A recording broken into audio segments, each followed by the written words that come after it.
Just how useful is storage in the home or workshop? Here's a solution that I designed for my workshop that's a cabinet made from a standard 8x4 sheet of manufactured board. It can be wall or floor mounted, but mine is to utilise wall space. I bought a cheap metal cabinet that virtually fell apart, and its cost was equivalent to the material cost of 4 of my cupboards, and mine are more sturdy. Now the important thing is that I designed it to come out of a single sheet of manufactured board, and I've chosen 2 material options: 1/2-inch OSB board that has a distinct warehouse character, and 3/4-inch sheathing plywood which has a lovely rich woody grain. Both materials can of course be varnished or painted. Now I'm going to show you the construction of the cupboard using the 1/2-inch OSB board, which will of course need beefing up, so I'm using standard sawn batten, screwed and glued. A very simple method. You may be wondering why I haven't mentioned MDF, which has the advantage of smooth edges and lends itself perfectly for painting, but I don't particularly like MDF for health reasons, and it's heavy and harsh to handle, and I need my fingernails for my guitar playing. But if you choose to use it, the constructional methods will be the same. So, in a nutshell, if you use 3/4-inch board, you won't need to reinforce it, but with 1/2-inch board, and I wouldn't go any less, you'll need to reinforce it to prevent the shelves from sagging. Now if you follow my channel, you'll see I'm from the method school of woodworking, and by that I don't mean sticking to tradition for the sake of it, but looking at the most time and cost-effective solutions. And this means using a combination of hand and power tools. All you need for this construction is a small portable circular saw, a tenon saw, a drill, some screws, a little bit of abrasive paper for softening the edges afterwards, and, oh, my most valuable of tools, a hotmelt glue gun. And although you can live without it, you'll see why it is so much part of my methodology. Now the great thing about the sheds is they usually have a saw cutting service, which will save you a fair amount of time and means you can carry the wood home in the back of your car. So I asked Martin at my local B&Q store to cut an 8x4 of 1/2-inch OSB board and another sheet of 3/4-inch sheathing plywood to make 2 wall cupboards for my workshop. You'll notice I tend to refer to imperial measurements, just so much easier in woodworking. I asked Martin to cut the board in half and then cut in half one of those pieces. I then asked him to carefully set the saw up to make 4 equal cuts along the length of the board, giving just under 12 inches or 300mm. This gave enough pieces to make an approximately 4 foot by 2 foot cupboard, 1 foot deep, with shelves and 4 hinging doors. In fact, the 2 leftover pieces can be used for external shelves.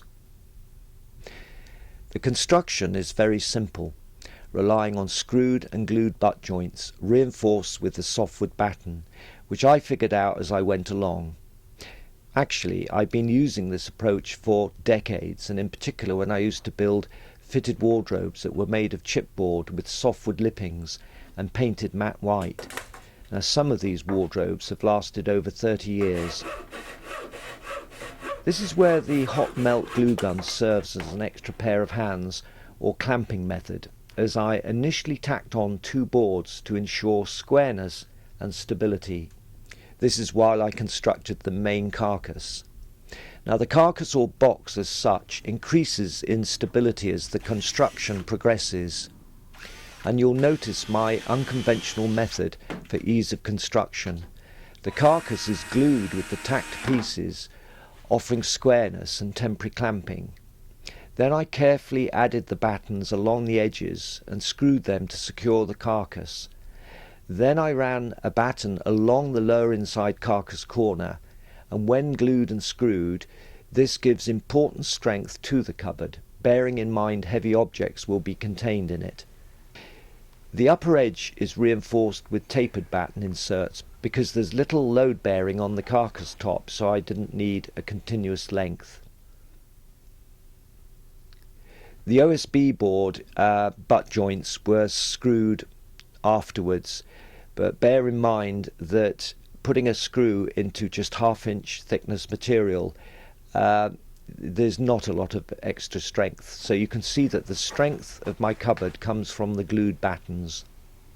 Now the central position is glued in place using other pieces to locate and ensure squareness, and again the batten is added afterwards to achieve the strength, but the partition itself was glued first and left to dry. The shelves are made in the same way, and the trick is to cut 4 identical spaces and simply rest the shelf on it, working out beforehand the desired heights.